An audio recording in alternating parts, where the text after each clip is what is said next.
What's going on, Wolfpack Nation? Thanks for joining us on our weekly live stream here of Tuffy Talk. And we got lots to talk about, break down, and discuss with the week that was NC State Athletics. As always, I'm joined by my friends Michael Tracy and Macon Adams. What's going on, fellas? A whole lot, man. What's going on? It's just a Monday after a so-so week.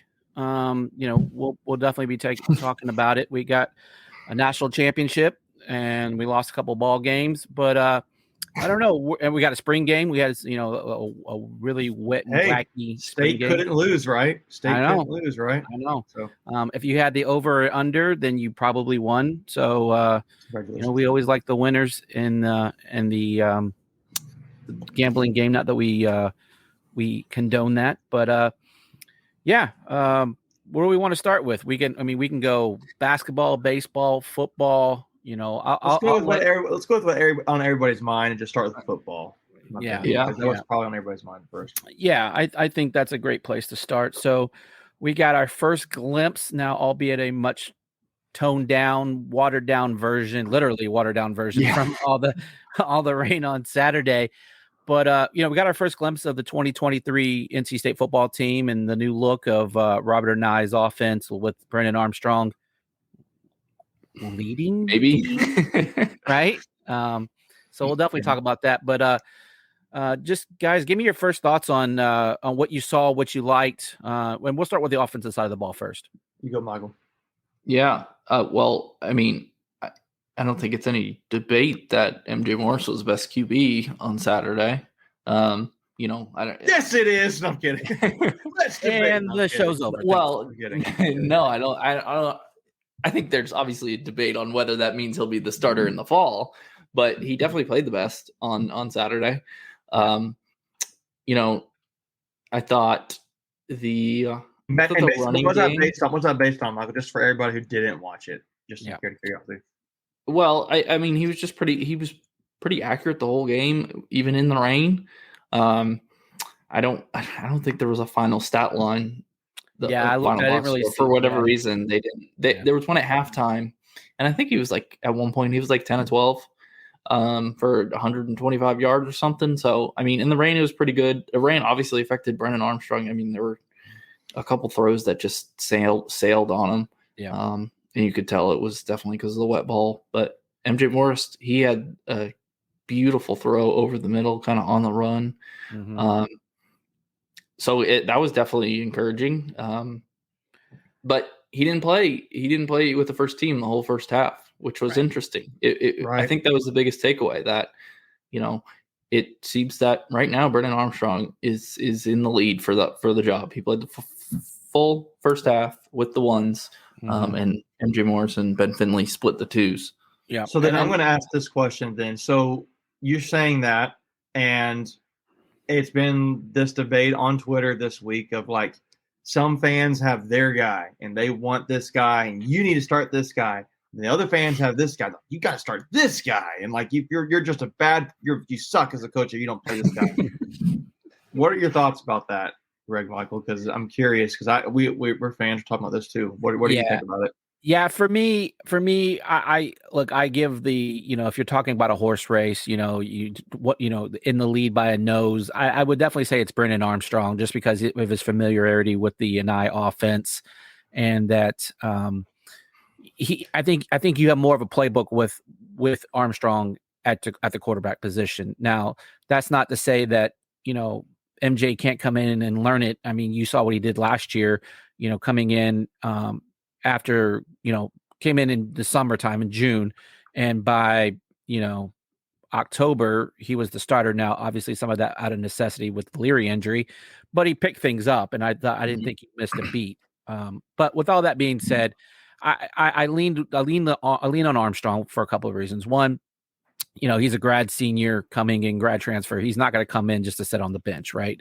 And then number two, he just has more time in this offense, and I think that's real important when you're trying to learn an offense. And this would be MJ's second season with two different offensive coordinators, so that's asking a lot from a guy that has, minimal starting experience. But just my thoughts. What about you, Michael? Yeah, no, I mean, I'm on the same page. I think it's probably Brennan's job to lose. And if MJ does end up winning it, that makes me feel even better than I already do about it, MJ, because that just means he's that advanced in the offense already. And obviously his talent is probably his ceiling for talent wise is probably higher than Armstrong's, but just about getting there. So I don't know. I think you obviously can have a favorite, but at the end of the day, only one of them is going to start. So, which I think is going to be, I think we're in hands either way. Yeah. And again, last year we went through 4 starting quarterbacks. So like the need there to have good talent behind whoever the starter is, you're just one play away from having a new starter. And so I just kind of we got some folks here in the chat and we appreciate everybody here. In game is here. Scott Freer, Winston Lohman. Just want to drop a couple of these things and we can talk about it. This one, Scott's like any info on MJ Morris to Auburn rumors, praying that doesn't happen. I haven't heard that. Yeah, that's a new one. We haven't heard that one. And, there was some stuff going on Twitter with MJ's bio and everybody kind of got into a little fever there. The one thing I will say about transfer portal, that will be open from May 1st to May 15th. So you won't see anything really going on. Go ahead. It's moved up. No, it's moved up this year a little bit. It's April 15th to April 30th. So okay. I read something. Okay. I read something where it was May 1st to 15th. So what I read was incorrect. So thank you, Michael. So, if things are going to start happening anywhere in football, that's definitely going to be your window to be looking for. But other than that, I haven't heard anything. So I'm going to give my thoughts on this. I know you guys said your thoughts, but I don't care. Like I want to play the guy who's going to win the most. And these coaches see these players all the time, right? We only see them when they're on TV, right, or in person during a game. So coaches see everything, for the most part, way more than we do. And I like to think Dave Doran knows what he's doing at this point after 10 years of having pretty good winning. And I mean, being a little sarcastic, but like I see like Scott, his comment here, he's definitely an MJ fan. Winston is an MJ fan. I like MJ. I would love to see him be the QB.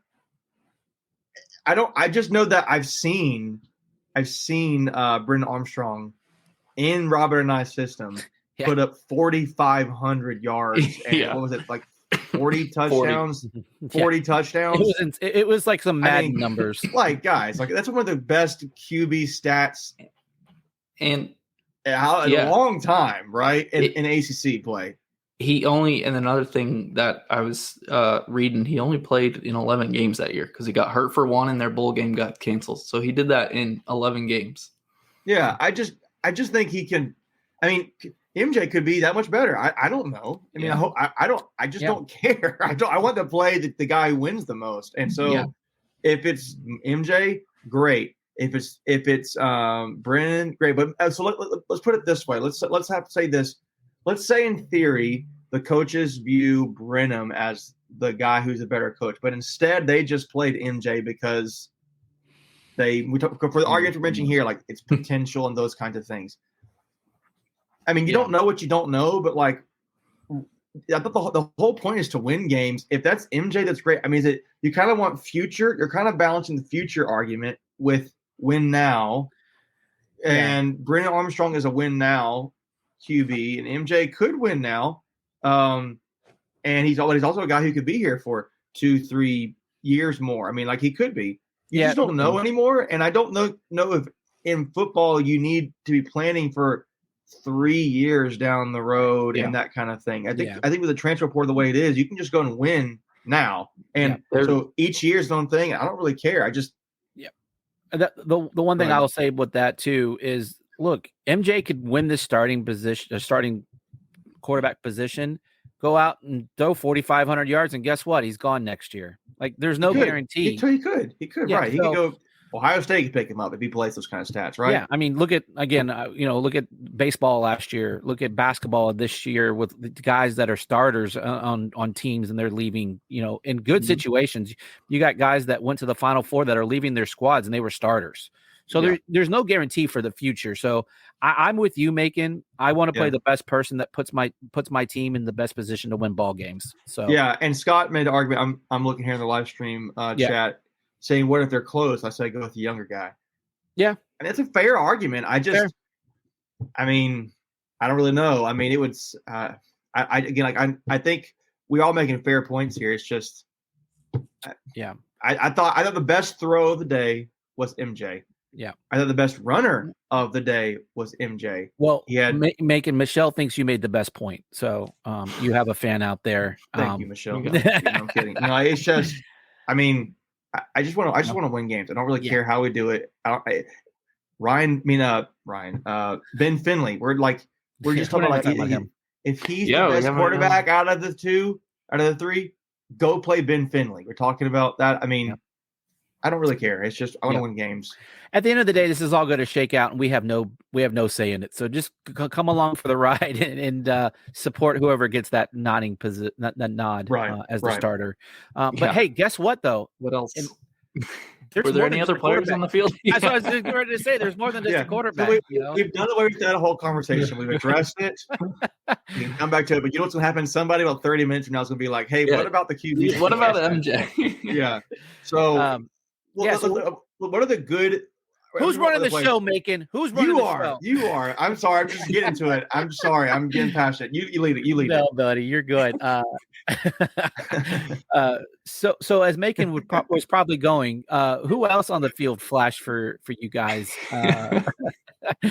Maybe Macon would have said it better, but no, I spoke out of turn. No, buddy. Who else stood out to me? So I think the bright spots would be I like the linebackers. I thought they looked really good. You didn't see Peyton Wilson. I don't really know. I don't remember seeing Betty or Scott. I don't think you saw Betty at all. I don't think either of them. Three. Right. So Jalen Scott may have Poole, Jordan Poole, number 33. Caden Fordham, who's wearing, I think, is a new number for him this year, number 10. Yeah. And I'm trying to think who the other linebackers that I remember noticing. The freshman Bonner, he played and Kamal Bonner. Good. Yeah. Mm-hmm. So I feel like that, like in spring game, it's hard to say a whole unit looks great, but I really feel like from a linebacker standpoint, you could say like the linebackers. I mean, that's their second string, right? And they looked really good. So you feel really good about that particular position group. Yeah, I would say this thing. If you're talking defense, obviously the ones go against the twos on both sides of the ball. So if you're seeing some young guys flash on defense, chances are they're going up against the number one. So they're really going to show out. I thought the defense, obviously first team defense has the advantage. I thought they shut down the second team. And to your point, Macon, it really is hard to get a gauge on how good the talent is because they're not going against their quote unquote peer. Yeah. Why don't they do that? I don't. You have to kind of look at an individual player. I mean, like how did they perform individually? And so to Winston's point, 3 guys he mentioned there, Kevin Concepcion, the rookie, Terrell Timmons, everybody knows Terrell Timmons at this point, and Juice, which is, for those who don't know, that is the nickname for Javonte Vereen. Yep. And I'll say friend of the show, right? Friend of the show. And those guys look really good. I mean, I think one of the areas of concern I had watching it is I didn't think their wide receivers looked anything special, and that was really discouraging. But again, weather. Lassane, I know, but like Lassane didn't really do anything that I really thought was special. I thought maybe Timmons and KC. He had that. Well, Timmons had that. He took that to the house. A little just slant. Yeah. But KC kind of caught a pass in again, Kevin Concepcion, for those who are watching. He kind of caught it in a short area, turned it upfield. Really nice play. I thought Javonte Vereen showed a lot of potential. I mean, he gets the first time the guys have played. I like Vereen. He had a couple good catches, like over the middle, like in getting hit. Strong. So, yeah. Yeah, it was strong in coverage. I thought it so too. I'll tell you a guy that I liked seeing, and he was a second string guy on offense was the rookie running back Kendrick Raphael. I thought he looked really good. And we're not talking just rookies, but I thought he looked like, okay, there's something there. There's something there. Yeah. I thought Michael Allen looked good. I thought Dilbert Mims looked really good. He just looked okay. Yeah, I thought Dilbert Mims was really good. He ran really hard. I thought Jordan Houston looked a little bit more bulked up than he had in past years. Like his arms looked a lot bigger. So yeah, I thought it was good. Again, the one Anthony comment Smith's pass drop. Yeah, he had a tough day. I know it was a spring game. I know it was rain. Yeah, but but he also had a fumble too. Cannot drop that ball. He didn't have a fumble. He was like nobody was in 20 yards at least away from him. Yeah, I will say that it was encouraging though that there was a play where you had a receiver with nobody within 20 yards of him. That goes back to your Anai scheme. Yeah. You're kind of looking at the play drawn up, right? I mean, they could have run the ball a lot, and they didn't run it like it's raining. They kind of stayed. They stayed, with the passing game. I thought in the rain. So you highlighted a comment here, Greg. Yeah, I just in game talking about punting again. The weather's going to play some of that. The one battle we've been joking about it a little bit, and I'm going to bring it up again is the kicking battle. Long snapper. Yeah. Colin Smith looked like he was pretty solid. Coach Doran after the game said, that's still an open competition. He did say Colin Smith, regardless, is going to probably be the kickoff specialist. So, that looks like that'll maintain. He was the guy that last year was handling all the kickoffs. Yeah. And then we brought the kid in from Eastern Kentucky. Western Kentucky. Western Kentucky. Yeah. Braden Narvison. Yeah. So, and I think even with the rain and the wind, I don't think either of them missed a kick. No, I mean, none of them were that long, but with the rain, you never know. Yeah, but they weren't being rushed. It was pretty chill. But you go out and make the kicks, right? And so that's all you can do is go ahead. Yeah, this good guy. The kicks were great. I think another few players that I thought worth noting were the guys who got picks. Right, I thought. The guy you don't ever hear from, but was about to say Darius Edmondson, but Shy Battle too. Like those guys looked solid. I thought they played well. I thought there was some nice passes there that Brennan Armstrong put. I thought sometimes a little deep. He did, and I saw some guys like Jackson Vick as a DB making a break up there on a play. There's some good things. I think that the thing that I'm most disappointed in or most concerned about is the wide receivers, who's going to step up there. And I think who is going to play quarterback. I mean, it's more like who is that going to be? Yeah. You're not concerned about Demi Sumo, Michael Allen at running back. You're not really. I don't know if are we concerned about offensive line? Are we concerned about defensive line? So the one thing I was going to say that I thought he did a nice job was Dawson Jaramillo. I think is how you say his name. Yaramillo, the transfer in from Oregon. Spanish. I think he's got a Spanish kind of vibe to it.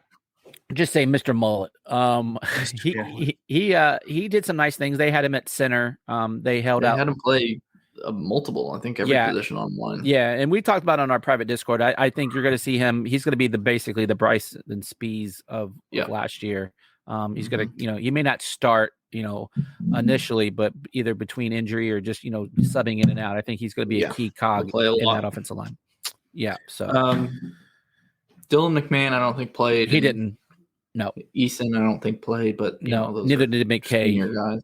Yeah. So that was. Do you think it's interesting that they list Trevonte Vereen as literally his name is Juice Vereen? Yeah, I like it.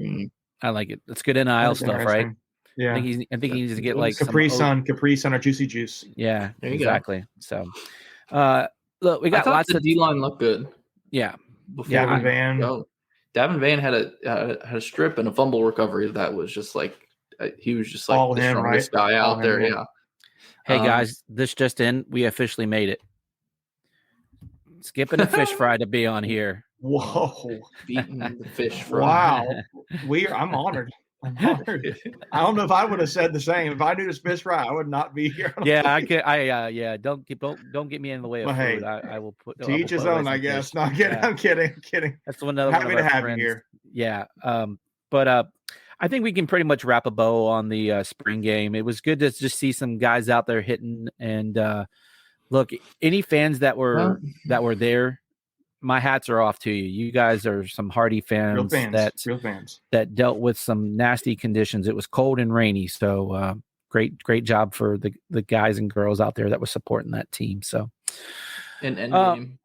Yeah, Endgame was there. Yeah, thanks Endgame. Yeah, obviously shout out to him. Yeah, got us some photos and videos. We appreciate you as always. But we're gonna go ahead and shift our gears to baseball. Kind of a tough week for baseball. Had a chance to really make some noise playing number 12 ECU and number 2 Wake Forest in an unfortunate situation. We came up 0-3. And look, those are quality teams where it's not horrible to lose to them, but those are also a chance to get some real resume builders, and you kind of went out and laid an egg. And in all 3 games, you had the lead multiple times in the games. So, what is that attributed to, in your opinion, guys? Different reasons. Bullpen. A lot of it's bullpen and defense, and then just getting timely hits. We just made some errors. Costly errors that led to runs in all of the games. And those are errors. And we kind of talked about it when we did our baseball preview. Those are just giving you can't give good teams more outs. They're going to take advantage of it. And they, on Sunday, we catch a baseball. We don't give up 3 or 4 runs. If Sam gets a strike where he got that call like a batter or 2 before that, you're out of the inning with no runs. Too. Yeah, and then and conversely, when I think it was game 1, I think 3 innings, maybe 4 innings, we had multiple guys on and we don't push any runs through. So it's just specifically 1 inning you had a guy on third with no outs. Yeah, and then in game 2, you claw back, you score 3 runs to get right back in there, and then you leave the bases loaded and you get no more. So again. And I'll let, if someone else has something, feel free to jump in here. But we are definitely through the hardest part of our schedule. Yeah. All 4 of or 5, I guess now, of our ACC series, all the teams are like top 15 at this point in the country. It opens wide up. But with that being said, you got to go out and win ball games now. I mean, you're at the point in the season. It's getting to be crunch time, and if you don't figure it out soon, you're gonna be sitting at home for a second year consecutive. But Macon or Michael, you got any thoughts? Just kind of echoing what you said. I mean, I think it was the defense this week more than the pitching. You scored enough runs. I don't like calling them out, but Peyton Green had some tough, against ECU. Yeah. That one was that miscommunication between him and Trice. He drops the pop up that literally led to 5 runs that inning for ECU when he makes the catch and that inning's over. Yep. And I don't know. And it's tough because he's like one of your best hitters right now. Yeah. And you just gotta, I don't know. I don't know if it's moving him different position, or just mentally getting the yips out or whatever it is. But Kozart with a couple of pass balls yesterday. That was a little tough. He has that one pass ball the guy's able to score. But no, I agree with you. Was it Wednesday we played ECU or was it Tuesday? I can't remember. It was Tuesday. Yeah, I mean, we lose that ball game 13-9. Just trying to go off my memory. You gave them 7 or 8 runs easily. And when you score 9 runs, you should win a ball game. I'm sorry, that boils down to pitching and defense at that point. Your offense has done enough to get you a victory. The one person I want to kind of give a shout out to is Chase Nixon. He is just he's been given an opportunity and he's taken it and literally ran with it. So you can't get that bad out of the lineup. I don't know what you do. I will say in past years, Elliott Avent has kind of gone with the lineup and just rolled with it. You're seeing guys move up and down. He's really just trying to find something. Like he's really just trying to get that combination to where, guys are picking each other up and, you're getting the right combos of people on. I thought Gino had a great day yesterday. He raised his batting average like 20, 25 points. So he's hitting the ball really well. This is a team that can hit. I mean, that's not the problem. It's the pitching and the bullpen. Not the pitching. Starting pitching's been really good. The bullpen's been kind of shaky though. Sam, I thought did a good job. And then I don't understand yesterday where you take Sam out with a 2-0 count. Either you let him finish the batter or you don't let him pitch to that batter, and then you put Lawson in a really bad position. Just setting up the next guy for failure too. Yeah. So it just seemed like a snowball. And that was the inning where the ump he calls Hawk out. He punches him out on a pitch kind of down and inside, but it was probably right on the corner. And Hawk argues with him, and then the next batter, Sam literally throws the same pitch.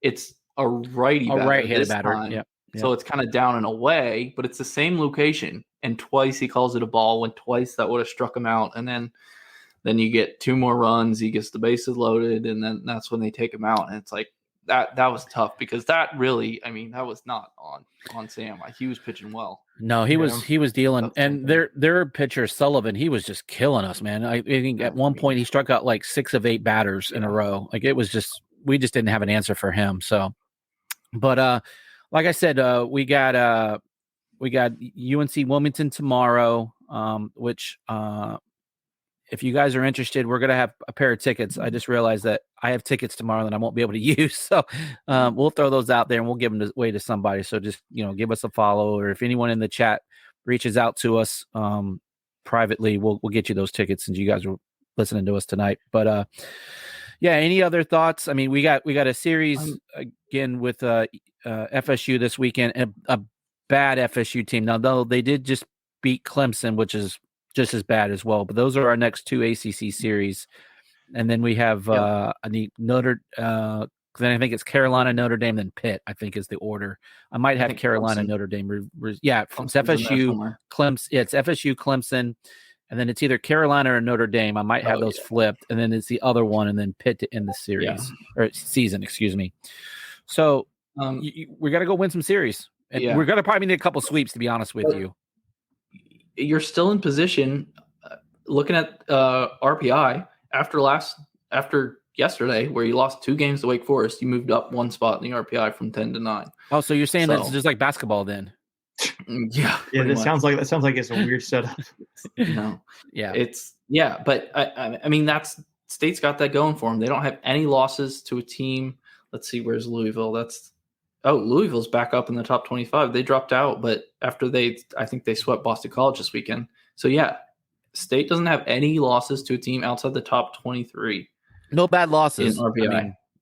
No bad losses. We talked about that last week. I think we were 7th or 8th last week, or 9th in RPI, somewhere around there last week. So if you can, you've got 5 series left, man. If you can win 4 of them, gotta win 4. You could still be a host. I mean, UNC hosted last year with a 15-15 record in the ACC. So you win 4 series, 4 of the last 5 series, you're probably looking right around there, maybe a little bit above 500. Yeah, and with an RPI, top 10 RPI, that's absolutely State could still host, but it's not going to be easy. Yep. It'll be easier than the last 5 series, but still. Yeah, for sure. All right, I think we can kind of put a wrap on that again. It's got to go win ball games. It's that simple. So, with that being said, what do you think? Some tweets of the week? Let's do it. All right, let's do it.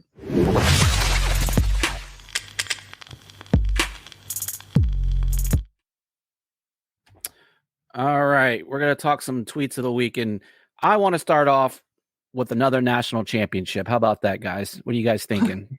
Sounds good to me. We'll take it. Yeah. Anything is good. It's true. It's true. So NC State cheerleading took the small co-ed championship there. So that was, I think the last time we won that was in 2018, if memory serves me correctly. I believe so. So that was a great thing. I know Leighton. I know Leighton and his wife were there last week at the send off, and really, were impressed by what they saw. And Leighton even put it on the in one of the tweets last weekend that he said, watching that routine, if they had performed it flawlessly, like Michelle's saying here, that they were going to win a national championship, and they did just that. So, congrats to them. And I believe the large co-ed, I think they finished 7th.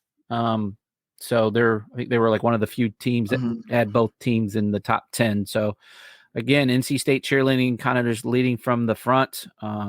You don't always get to see the awesomeness that they do. At the basketball or football games, they're kind of in the moment. But if for anyone that says that a cheerleader is not an athlete, they're full of themselves. But guys, what do you just think about this? And just another piece of hardware on the mantle. Oh yeah, that always works out for me. I'm good with that. Yeah, no, it's like you said, there's been a history of success there. So yeah, it's awesome to see. Yeah.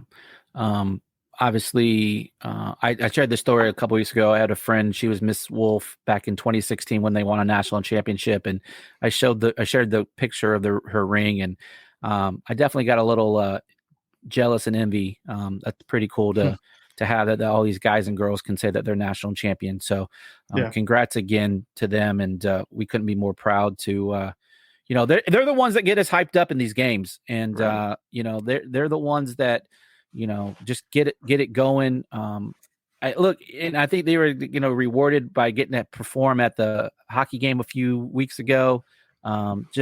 It's really cool to see these young students succeed on their platform. So, congrats to them again.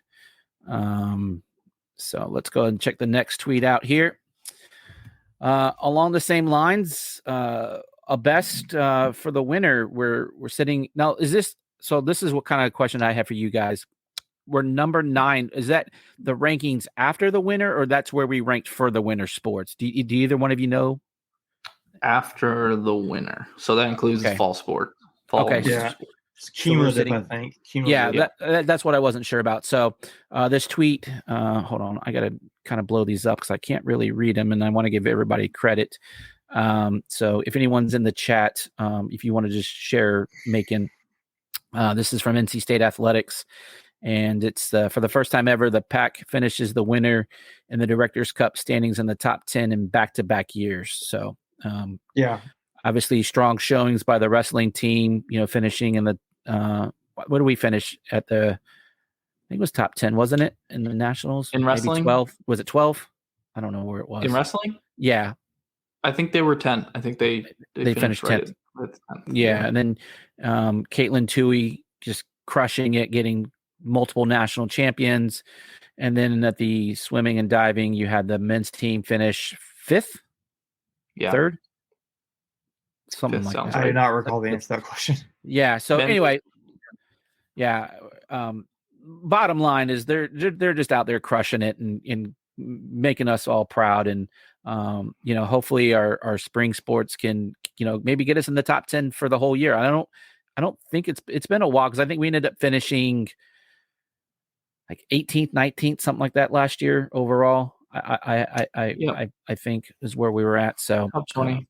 Yeah, it was definitely top 20, and that's been a staple since Debbie Yao took over the program, and she got us there, and obviously Boo Corrigan continues that tradition for us. So let's go ahead and go to the next one here. This is a good one. I really like this one, and I'm so glad. Oh yeah, and Michelle mentions gymnastics. They did a great job advancing in, I think, like the 2nd or 3rd round of the NCAA tournament. But this tweet is about Trey Turner and his wife Kristen Turner.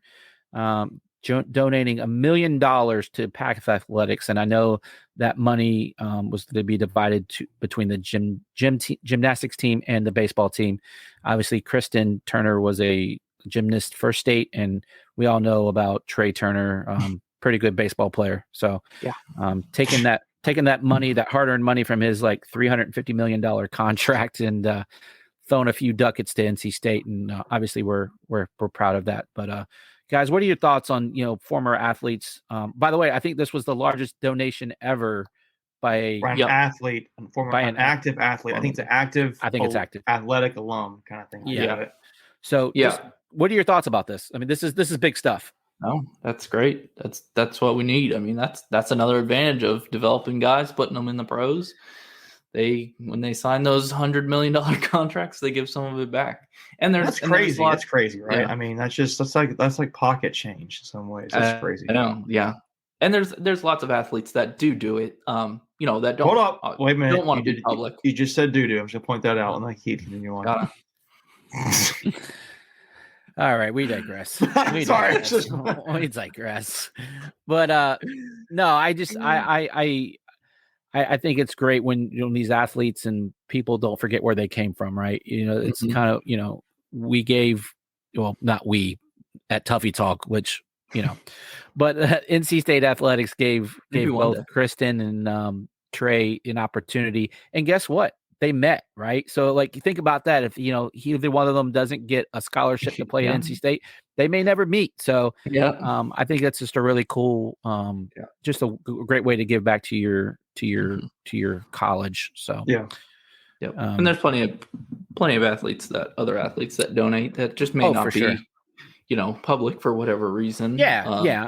Some people want to stay behind the limelight, and there's nothing wrong with that. And look, anything that you give back to the university is always appreciated. Like when we had Ben Broussard, he's like, I'll take $5.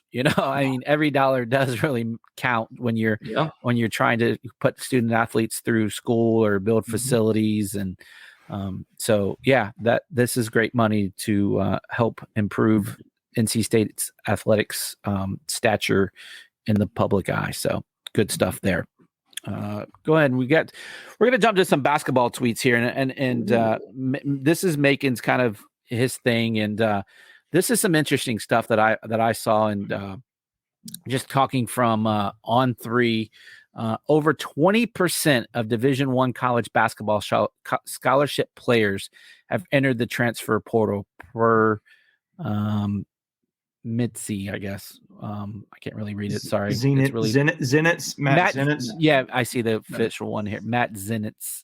I mean, it's just showing to me like when everybody's seeing. So State has had a few guys they've been focusing on in the transfer portal early on in the process, and to be honest, they haven't landed any of them, right? So they were interested in Damian Dunn. Hold that thought.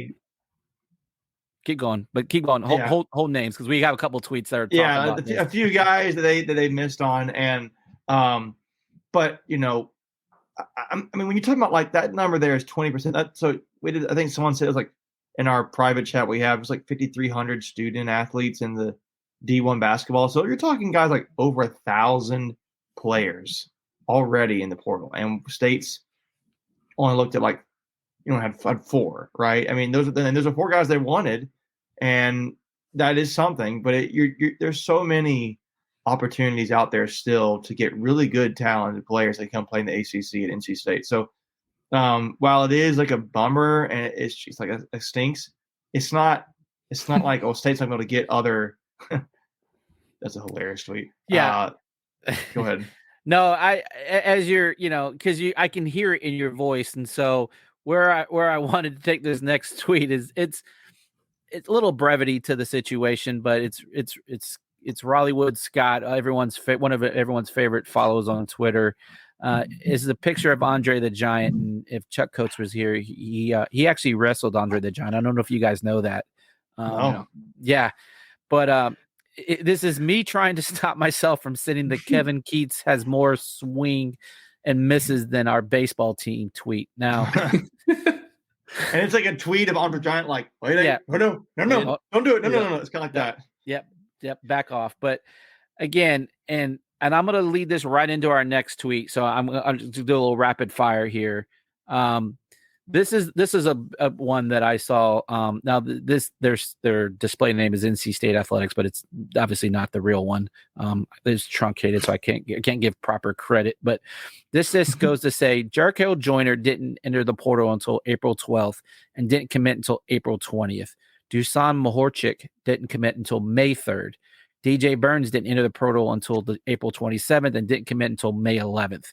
NC State is going to be fine even after missing on 3 guys. Now we know that I think that's 4 now, but the point of the tweet is the sky is not falling, right? So look, yeah, there's still, like, to your point, Megan, there's still plenty of guys out there, but just share your thoughts on what you think about this tweet, because everyone's like, you know, you see, Dunn committing, like you were. Go ahead and name the names that you were saying, and then so Damian Dunn was like a big off-ball guard. It was basically down to NC State and Houston. He committed to Houston. You have the one. I'm just going to go off in no particular order. State just found out. I think it was today. They found out they had a guard from Western Kentucky, Davian McKnight, and it was down to like NC State and Xavier. Davian McKnight picked Xavier. And then you had 2 players, I think they were really interested in. Point guard from Illinois, Jaden Epps, and the small ball 4, I would say, big body 3 for actually out of UNC. It was Dontrez Styles. Mm-hmm. So he had NC State, ECU, and Georgetown's top 3. And he picked Georgetown. So, these are guys that State really want to go for. And actually, I wasn't even counting David McKnight. Actually, now I can think of a 5th one. Micah Handglotten, right? Yeah, the big guy, right? The 7-footer? 7-footer from Marshall, right? Marshall this past season, was Rookie of the Year. He's from Charlotte. His sister goes to NC State. And he decided to go on a trip to Florida and committed basically while he was there. And was going to take a visit to State afterwards and didn't. So, it stinks, right? That stinks. But look, we're talking 4 or 5 players out of 20% of the out of 1,000 plus players. Yeah. I mean, there's so many other options that we can go and look for. Yeah. Some of these are the only players out there. We're talking 20 guys or 50 guys that the whole country's fighting over. It's not like that. So. The one name, did you mention Epps too? I missed Jaden Epps committed to Georgetown. Yeah. So, look, again, the sky is not falling there, Chicken Little. We're gonna be okay. And go ahead. And another thing is some of these guys that you're missing on, and it's like, well, you're missing on all your top targets. Well, it's also because they've entered the portal earliest. Like, you're going to go after the guys that entered right after. I mean, they got like DJ Burns, like this tweet says, didn't enter the portal until April 27th. Like, he definitely would have been highly sought after if he was, entering the portal right after the season ended. Sometimes there's nothing wrong with leftovers, right? I mean, it's well, again, and there may be better players to come out. Exactly right. Yet to enter the portal. So, look, this whole thing is timing, and look, these teams may fill up on these guys early, and to your point, there might be someone that drops, and guess what? They got no more scholarships, and guess who has scholarships? So it just, people need to pump the brakes, and we've talked about this before. In today's social media age, everybody wants instant gratification. You see a name, and it's like, we got to have this guy, and when you don't hit that person, they're like, well, we're doomed. We're gonna fail. We're gonna lose 20 games next year, and that's just not the case. And I get it. Being a State fan is not for the faint at heart, right? I think some guy said that, but just practice patience, and I think that's really the key message. Just like, have a little faith in this squad. This is a team that, like, we hit gold last year in the transfer portal, and I just don't think we don't need to hit the panic button, I guess, is what I'm trying to get at. But Macon, do you have any other thoughts before we move on? Yeah, I will say, I think the guys State is still going after that were on the original list in the first place. Like, I know there's one guy that's a point guard and a Jack Clark kind of replacement player both transferring out of Louisville that State really likes. L. Ellis. Yeah, Ellis. Yes, L. Ellis. L. Ellis from Durham. And Jalen Withers. Jalen Withers is the guy that State, and Ellis is the guy that State they recruited out of high school, being from North Carolina, and they just went to Louisville. And those are guys State would love to get. I mean, they very well could. There's a guy. There's a DJ post Horn. player. DJ Horn. He's from Arizona State, the point guard from Raleigh. Yep. Right. There's a post player from Tennessee that State has mentioned. I think I just saw a tweet today that there's another center from South Florida. Yep, I saw him. Chihuahua, something like that. That has NC State as like teams that have reached out to him. So it's like, I mean, MJ Rice. Yeah, it was a guy came down to NC State and Kansas. I think were his final two. He's from Raleigh, Wake Forest area. He picked Kansas. Can't blame him there. But it was like now he's leaving. So, I mean, this was that guy. I think MJ Rice was a McDonald's All-American too. So it's like. Guys, we're going to find players. It's going to be okay. I mean, I think one thing State has shown with Keith is that they know when they see good talent. They know which guys to get, and to the point here, all of these guys on this list were later than right now we were a year ago, right? So, just be patient, give it time, and let's see what happens. Yeah, for sure. I'm not to the fact. I mean, look. Other than like FSU, I think has signed like one or two guys. The ACC really hasn't made a lot of noise right now in signing. So I don't really think we're behind the power curve compared to a lot of other ACC schools, unless I've missed something, guys. What are you kind of tracking on that front? Yeah, UNC's got one guy, but I don't think he'll start for them. Yeah, I even forget where he transferred from. There was a UNC transfer from UNC to Virginia Tech. I'm trying. Wait, say that one time. I think the biggest one, Sky Clark transferred from Illinois to Louisville. Yeah, that's probably the biggest one I can think of. But really, so where I'm kind of was going with this, it's still very, very early in the process. Yeah, and so look, you hear a couple of names going floating out there, and people just stop pushing the panic button. Like it's just not there right now.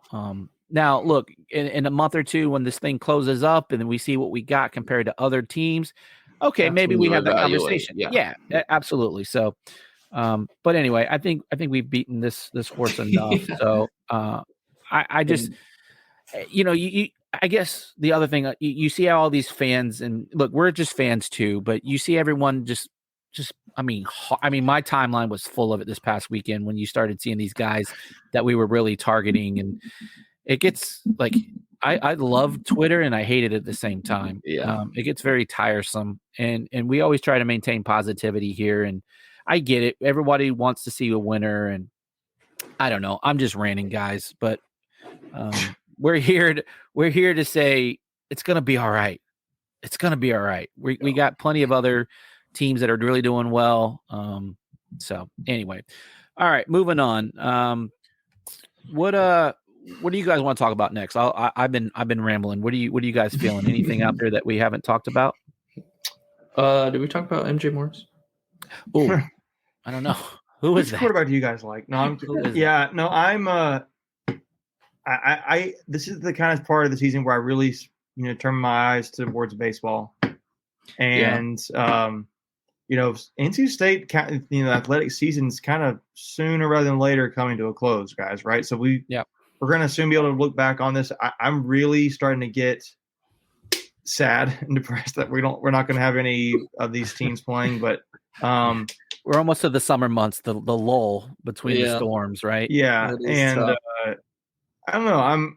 I think I'm looking more forward to what these teams are going to look like heading into football and basketball seasons.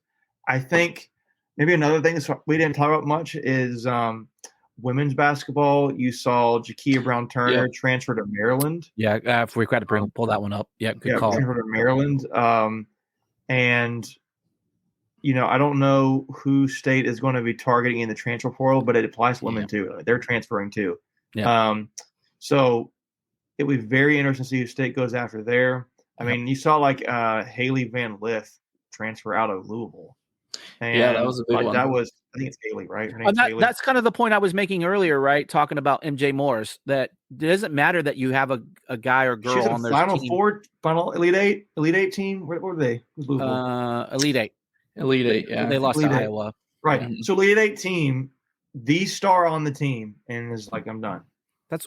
That just goes to what we were trying to say about MJ Morris. Like these guys and girls are going to do what they want to do when they're ready to do it, whether it's playing time. Now she's a 4-year person, so and she's from, I think, Oregon or Washington, Colorado, somewhere out west, maybe Washington. But same with Jakia Brown Turner, Camille Hobby. These are ladies that played 4 years. Their 5th year, maybe they just want to go do something a little different. Obviously, Jakia went a little bit closer to home for her being from Prince George's County, Maryland, which is the same county that the University of Maryland is in. Camille, we don't know where she's landed. I don't think she's landed anywhere yet. But haven't seen anything. Yeah.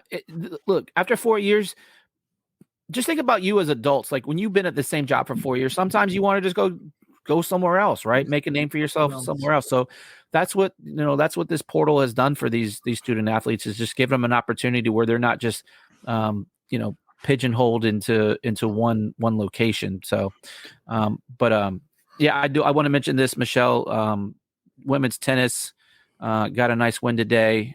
My computer is being flaky. So I was going to try to. I think it was Texas. Yeah, number 11 Texas, and I think they beat them 4-2, 5-0. I don't know. Like it was a dominant performance. So your Lady Wolfpack is number 7 in the country, and they beat number 11.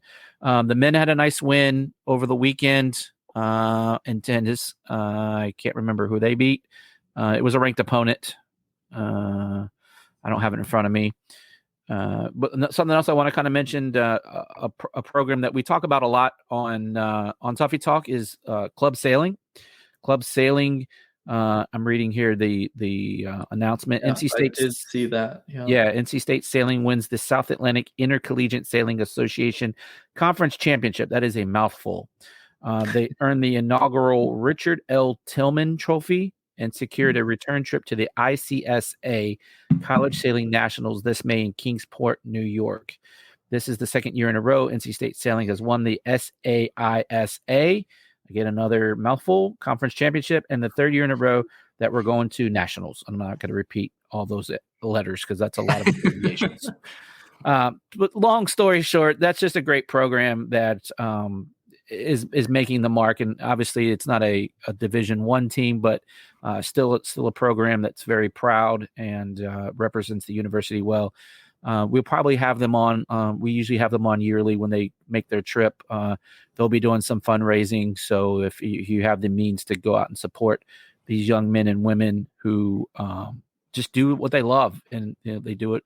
I would say it's more than a hobby, but it's just a passion program that they do. So good on them winning their division or their conference. Anything else, guys, that we're missing? We're getting ready to slowly wind this thing down, but any last thoughts before? Just hope everybody had a good Easter and got to celebrate with all their families and all that. And about it, man. That's all I got. Yeah, I'm kind of stalling because now I cannot do anything on my computer. There we go. It went away. Actually, hold on. Technical difficulties. It's definitely a Monday. But all right, guys. Well, I think we're going to pretty much wrap it. I think we hit everything we wanted to talk about this week, and we're excited to enter another week of sports again. Big weekend in baseball coming up. UNC Wilmington tomorrow and 3 against FSU. Most of those games, I think tomorrow I think is I don't remember. Actually, I don't even know. I'm not even going to make up a time. But Friday is at 6, Saturday is at 6, and then Sunday is, I think, as a 2:00 game. So big series there. But we always appreciate you guys tuning in, and look, we're happy that we have a platform to be able to speak, and we appreciate the fans out there that joined us. And we love talking with you guys in the chat. and you make this show very interactive, and we appreciate it from the bottom of our heart. There's Brian. We were just talking tennis, Brian. So you just missed us. I don't know if you heard it, but we're giving the women and men some shout outs. Actually, Brian, can you throw in the chat real quick who the men beat yesterday? I believe it was while we're wrapping this up. But yeah, Macon, Michael, anything else before we say sayonara? No, I'm just hanging on every word that is about to be texted here on who the win was. Yeah, it was definitely a top 20 win. Hopefully, Virginia Tech. There it is, Virginia Tech. There it is. So, all right. But there Friday. There it goes, right there. There's also a midweek match. I think it's against Wake Forest, another top 25 team, I believe. And they got to have free pizza. So who doesn't like some free pizza and some tennis to go along? Oh, we lost to UVA Sunday. Okay. Thanks, Brian. Appreciate that. Just trying to give tennis some love too. But yeah, so if you got the ability, go out there and check them out. I think that match is on Wednesday. So, all right, guys, we've been rambling long enough, and it's time to close it up. But we appreciate everybody, and look, we'll have some episodes out this week. I think we're gonna have a recruit. Video this week. I think that was what we were going for. Yes. Yeah, we have Cannon. I say commit. I would say not just recruit. A commit. Yeah, thank you. Actually, that's a better way to say it. Thank you, sir. Yeah. If you want to just kind of give us a little sneak peek, making about who we interviewed over the weekend. Yeah. Well, you kind of said it there a little bit, but we are interviewing one of our football commits for the class of 2024. And there's not many of them yet, but we've got 4 commits. We got the first one. And we got the first one. So a little bit of a tidbit there. Yeah. There you So, go. All right, guys. Well, we appreciate you. And as always, go Pack.